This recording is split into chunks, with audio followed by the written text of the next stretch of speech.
आगे पढ़ते हैं उससे क्लियर होगा कि हम किस तरह से इसको करेंगे। ठीक, अच्छा इसके बाद जो नेक्स्ट स्लाइड है, एक और example, for loop calculation of simple interest for 3 sets of p and r. User कोई से भी 3 पैरामीटर्स हैं, वेरिएबल्स हैं, उनके लिए वैल्यू एंटर कर रहे हैं। ठीक, और आप चाह रहे हैं कि आप 3 दफा इंटरेस्ट फाइंड करके दें। ठीक है, तो अगर आप इसका कोड चेक करें, for example enter values of p and r, where p is any amount, principal amount कुछ भी हो सकता है, 1000 2000, and is number of years, number of months, आप पे डिपेंड करता है। ठीक है, यानी कि फॉर एग्जांपल अगर किसी बंदे की सैलरी है, जो प्रिंसिपल अमाउंट है एक महीने की 1000 है, तो अगर हम N3 लिखेंगे तो 3 महीने की कितनी बन जाएगी, 3000। अब 3000 पर जो टैक्स है, ठीक है, 3000 पर टैक्स कितना बनेगा, तो रेट आप इंटर करेंगे। ठीक है, अगर आप R की वैल्यू 5 देंगे तो ये बन जाएगा यहाँ पर 5%। ठीक है, 5%, यानी कि 1000 इंटू 3, तो ये बन जाएगा 3000 टोटल सैलरी, उस पर टोटल टैक्स कितना बन रहा है, 5%, तो ये बन जाएगा 5%। उससे मल्टीप्लाई करेंगे तो एस आई में स्टोर क्या होगा, टोटल परसेंटेज ऑफ इंटरेस्ट, ठीक है, या टैक्स, जो भी आप इसको नाम देंगे कि उस पर इतना इंटरेस्ट बनेगा या उसका इतना टैक्स बनेगा। तो ये सिर्फ एक एग्जांपल है। हमने देखना यह है कि फॉर लूप में हम यूजर से 3 दफा सेम वैल्यूज के लिए, सेम वैल्यूज तो नहीं लेकिन डिफरेंट वैल्यूज, लेकिन बार बार आप कैसे लेंगे, जैसे कि मैंने आपको पिछले क्लास में कहा था कि आपने मेल और फीमेल का जो कोड है उसको आपने फॉर लूप के अंदर रखना है, ताकि एक दफ़ा अगर एक सैलरी आपको डिस्प्ले हो जाए तो आपको दोबारा प्रोग्राम रन ना करना पड़े, बल्कि उसी प्रोग्राम में ही वो कंटिन्यूसली आपसे दोबारा वैल्यूज मांगे और आप दोबारा वैल्यूज इंटर करें, ताकि दोबारा आपको आउटपुट मिले जब तक आप चाहते हैं। ठीक है, लेकिन इस कोड में यूजर पे डिपेंड नहीं कर रहा कि वो कितनी दफा एग्जीक्यूट कर रहा है, बल्कि किस पे डिपेंड कर रहा है, ये फिक्स्ड वैल्यू है, 1 <, ये 3 दफा ही चलेगा। इसमें यूजर के पास ऑप्शन नहीं है कि आप कंटिन्यू रखना चाहते हैं कि नहीं। ठीक है, ये कब स्टॉप होगा, जब ये 3 दफा एग्जीक्यूट होगा तो ये खुद स्टॉप हो जाए, 3 से ज्यादा ये यूजर से वैल्यूज नहीं लेगा। ठीक है, फर्स्ट टाइम लेगा, सेकेंड टाइम और फिर थर्ड टाइम, उसके बाद ये स्टॉप कर जाए। तो ये एक फिक्स्ड लूप है। ठीक है, और हमें पता है कि ये लूप कितनी दफा चलेगा, ये लूप 3 दफा ही चलेगा, उससे ज्यादा एग्जीक्यूट नहीं होगा। और यहाँ पर इसी का फ्लो चार्ट है कि इनिशियली काउंट 1 है, काउंट लेस देन 3 है, जी हाँ, फिर इनपुट लें यूजर से PNR, और फिर आप इंटरेस्ट रेट या टैक्स रेट फाइंड करें, इन तीनों को मल्टीप्लाई करें, डिवाइड बाय 100 करें और प्रिंट कर दें। फिर वापस आए, काउंट को इंक्रीमेंट कर दें, अगेन काउंट को चेक करें, फिर यूजर से इनपुट लें, फिर डिस्प्ले करें, कैलकुलेट करें और फिर डिस्प्ले करें। थर्ड टाइम अगेन इंक्रीमेंट करें, लेस देन है, इनपुट ले यूजर से, उसके बाद जाके इंटरेस्ट फिर फाइंड करें और फिर जाके इसको डिस्प्ले कर दें। तो ये उसका एक फ्लो चार्ट है फॉर लूप का। ठीक है, तो ये एक और एग्जांपल हो गई है फॉर लूप के जरिए कि आप यूजर से अगर 3 दफा इनपुट्स लेना चाहते हैं, टेम्परेचर का प्रोग्राम आप बना चुके हैं, ठीक है, कि टेम्परेचर को फाइंड करें सेंटीग्रेड स्केल में और फ़ारेनहाइट स्केल में, या अगर आपने किसी नंबर का पैलिंड्रोम फाइंड करना है, या summation of all the digits of a number, तो वो जितने भी आपने प्रोग्राम बनाए थे वो सारे के सारे एक दफ़ा एग्जीक्यूट होते थे, फिर खत्म हो, फिर आप उसको दोबारा एग्जीक्यूट करते थे। उन सारे कोड्स को आप फॉर लूप के अंदर रख सकते हैं और वो बार बार फिर आप यूजर से पूछ सकते हैं, अब एक और नंबर इंटर करें। डिपेंड करता है आप कितनी दफ़ा यूज़र से लेना चाहते हैं। यूज़र पर डिपेंड करवाना चाहते हैं, उस केस में फिर वो यूज़र से आप कहेंगे इंटर यस और नो, 1 और 0 जो भी आप रखें। और अगर आप फिक्स रखना चाहते हैं तो फिर वो एग्जांपल ये आपके सामने है कि उस फिक्स के केस में फिर आपने काउंट 1 से इनिशियलाइज करना है, और लेस देन आपकी मर्जी 2 दफ़ा करना चाह रहे हैं, 5 दफ़ा कर, जितनी दफ़ा भी आप करना चाहें आप उसको कंट्रोल यहाँ से कर सकते हैं। ठीक, तो ये एक और एग्जांपल हो गई है कि आप किस तरह से फॉर लूप के अंदर चीज़ों को एग्जीक्यूट करवा सकते हैं। अब आ गया nested loops, loops inside loop, एक लूप के अंदर आप दूसरा लूप यूज कर रहे हैं। ठीक है, तो वो कैसे करेंगे। राइट। तो ये एक कोड गिवन है, इसमें अगर आप चेक करें main integer i j for i equal to 1, i less than equal to 5, i plus plus, for j equal to 1, j less than equal to 5, j plus plus, printf j। ठीक है। अब आपने इस programme को जरा गौर से देखना है कि किस तरह से एग्जीक्यूट होगा। ठीक है। तो इसको अगर हम बारी बारी चेक करने की कोशिश करें कि ये किस तरह से एग्जीक्यूट होगा।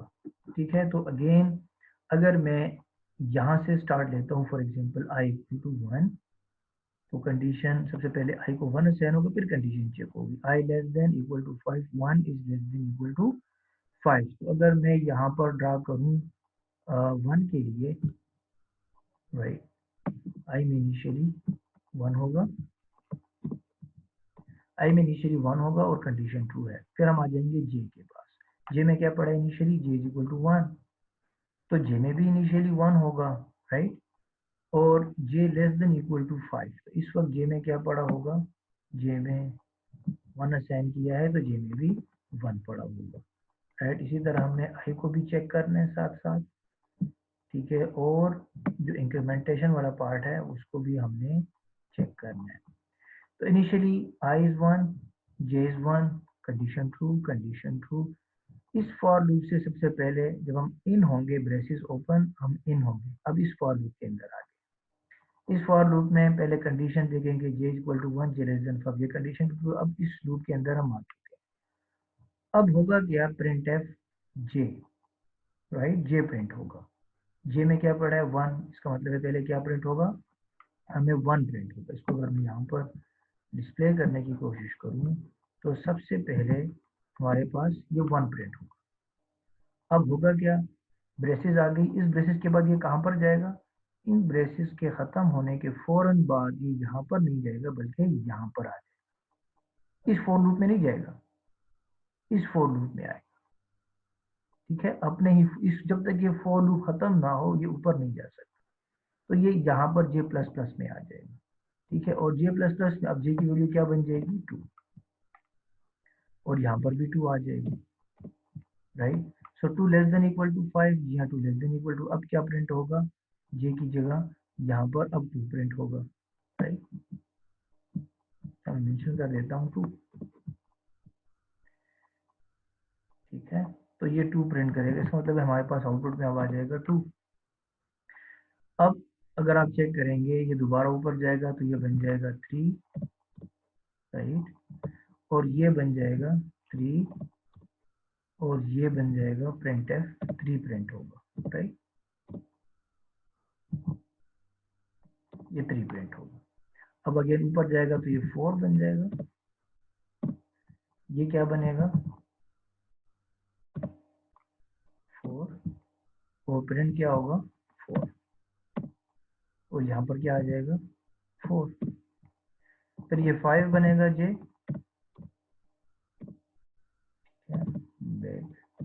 5 बन गए, और ये जो है 5 कंपेयर होगा 5 के साथ, कंडीशन ट्रू है, और यहाँ पर फिर क्या डिस्प्ले होगा 5 डिस्प्ले हो जाएगा, राइट। तो आउटपुट में हम आ जाएगा 1 2 3 4 5।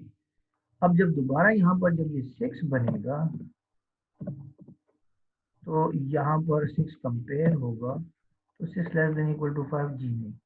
अब ये फॉर लूप जो है, ये फॉर लूप से हम बाहर आ जाएंगे। कहाँ पर आ जाएंगे, इस ब्रेसेस पे। अब जब हम इन ब्रेसेस के ऊपर आएंगे तो यहाँ पर, यहाँ पर इन ब्रेसेस के बाद अब ये किसको बिलोंग कर रहा है, इस फॉर लूप को बिलोंग कर रहा है, ऊपर वाले। तो यहाँ से अब हम कहाँ जाएंगे, ऊपर वाले फॉर लूप के इस पार्ट में, आई प्लस प्लस पे चले जाएंगे। ठीक है। अब ये लूप कहाँ तक गया था, आई में 1 पड़ा, अब क्या बन जाएगा, आई में वैल्यू इंक्रीमेंट हो गए, क्या बन जाएगा, आई में 2 आ जाएगा, तो यहाँ पर भी 2 आ जाएगा।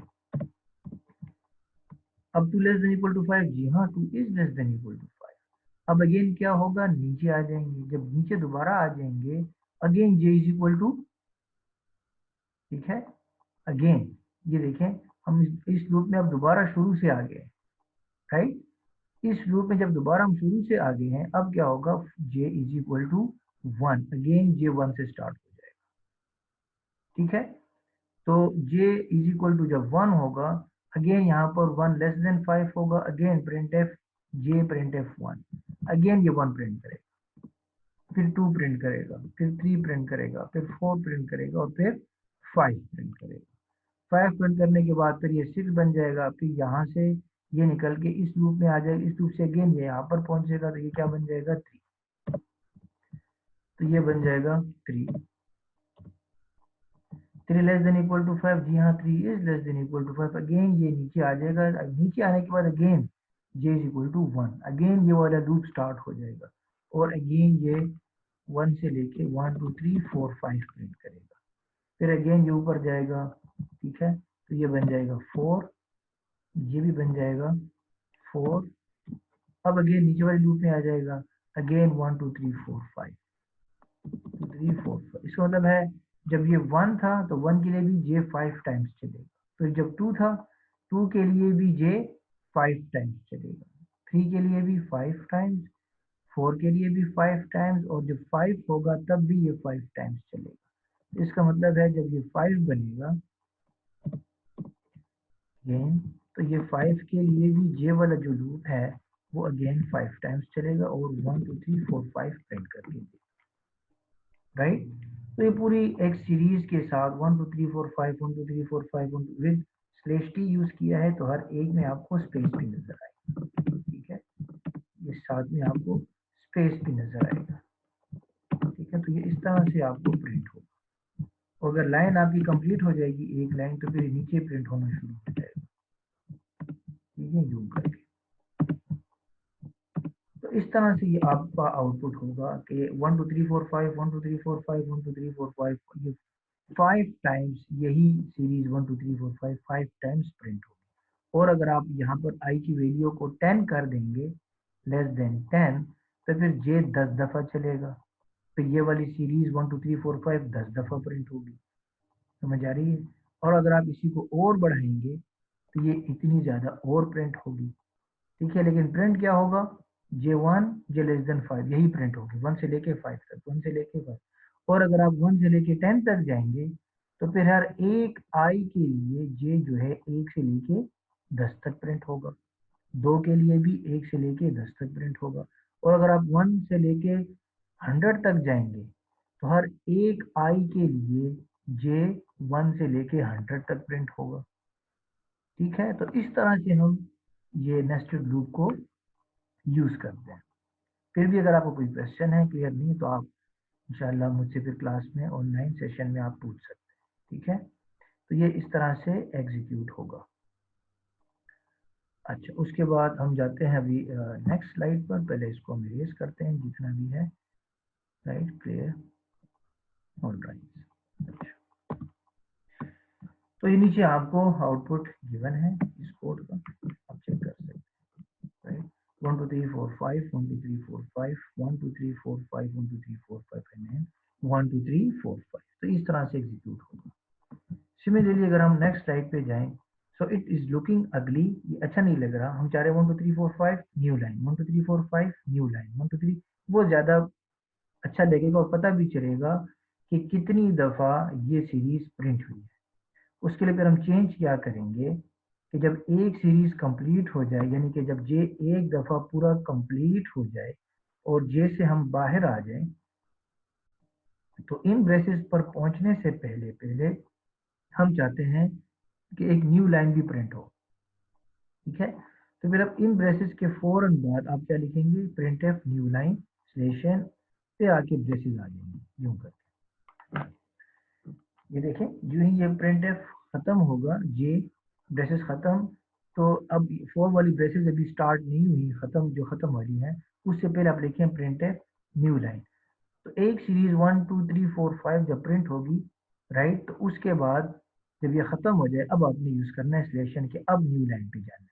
अगर आप यहाँ पे स्लेशन लिखेंगे तो फिर हर एक एक प्रिंट होगा न्यू लाइन, 2 प्रिंट होगा न्यू लाइन, 3 प्रिंट होगा, फिर सारे ही आपको एक ही नीचे एक कॉलम में नजर आएंगे। लेकिन हम चाहते हैं कि नहीं, कि पहले 5 सीरीज जितनी पूरी है पूरी प्रिंट हो स्लेश टी के साथ, 1 2 3 4 5, फिर जब ये लूप खत्म हो अब जाके नया लाइन प्रिंट हो, उसके बाद जाके दोबारा I2 के लिए जे दोबारा से अपनी सीरीज प्रिंट करके दे। इसका जो आउटपुट होगा वो आपको फिर इस तरह से नजर आएगा 1 2 3 4 5। उसके बाद ये लूप जे वाली लूप खत्म हो जाएगी। जे जे जे लूप की वजह से ही ये 1 2 3 4 5 प्रिंट हो रहे हैं। न्यू लाइन पे आ जाएंगे तो उसके बाद जाके आई की वैल्यू 2 बन जाएगी, फिर 2 के लिए जे ये सीरीज प्रिंट करेगा, फिर न्यू लाइन। ठीक है, तो ये इस तरह से एग्जीक्यूट होगा।